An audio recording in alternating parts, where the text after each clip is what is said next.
Be the hammer, not the nail. You know, one of the things that I love about jiu-jitsu is it is a metaphor for everything in life, essentially. The other day, uh, in context, if you don't train jiu-jitsu, it sounds pretty mean, but it wasn't a big deal. The other day, a guy had his knee across my chest, and he was putting all of his weight into it, and he was the hammer, and I didn't want to be the nail. So I reversed the position, and I got out of there. But that small moment made me think, you know what, I'm going to make a podcast out of this, just because, again, jiu-jitsu is life. It's a metaphor. And I feel like a lot of times when you're in a hard situation, you have to move. You have to move no matter what you are, if it's emotional or physical in that circumstance, or psychologically or anything like that, to be able to move up in life, you know? Because otherwise, you're just going to continue to be number two. And nobody that was ever a gold medalist didn't ever lose something. They didn't ever lose and were second place at something, which made them want to be first, okay? I mean, I'm saying it didn't ever happen with an almost extreme certainty, right? Because generally speaking, when you're learning how to do something and you're working to be better than yourself, I mean, you're always going to be second or less than that, right? But even when it comes to being better than you, even if you're first, how do you improve yourself if you're already the best at something? Ask yourself that question. I think about that all the time, because I'm not the best, but I always want to improve my own everything, my own exercises, the amount that I lift, judo, jiu-jitsu, everything. And of course, stand-up comedy, right? I have metrics that I do where I want to have a certain amount of laughs per minute, okay? And then if possible, if I can get even more than that, that's even better, right? So, yeah, I was just thinking about that because it was so relevant and so, it really just hit the spot with a lot of things that were going on between, just life itself, you know, your work schedule, your balance schedule, your exercise, if you do that, making time, creating time. You know, nobody understands how I always tell everybody you need to create time. Well, it doesn't really mean you make it with like a machine. It just means that you cut out waste of your day, and if you've already done that, your next step is to get up earlier.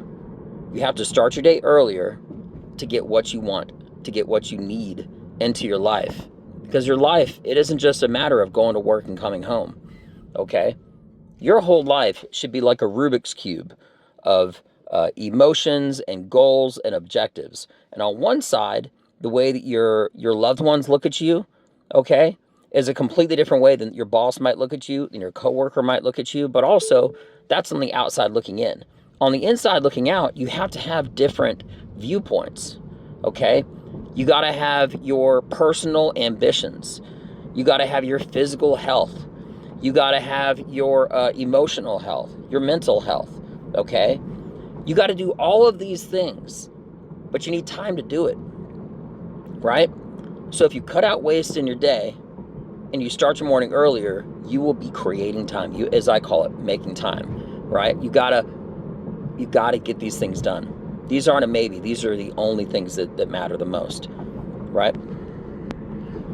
And whenever you start to get behind in life, maybe it's somebody that's doing it to you in life, or it's something, or it could be a physical weight, or an obstacle or something like that. You got to stop living as the nail, and you got to become the hammer. Coming around full swing, no pun intended, right? If you're going to be in a bad spot in life, you have the choice to be the one that's getting the pressure received or giving the pressure, to be number two or be number one. And at that moment, I said, not today. And I got out and I did a reversal, and then the situation changed. But again, if you want to learn more about yourself, humble opinion, train jiu-jitsu.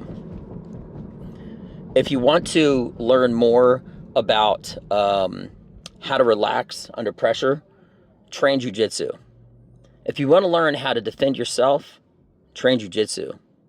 If you want to learn how to protect your loved ones, train jujitsu.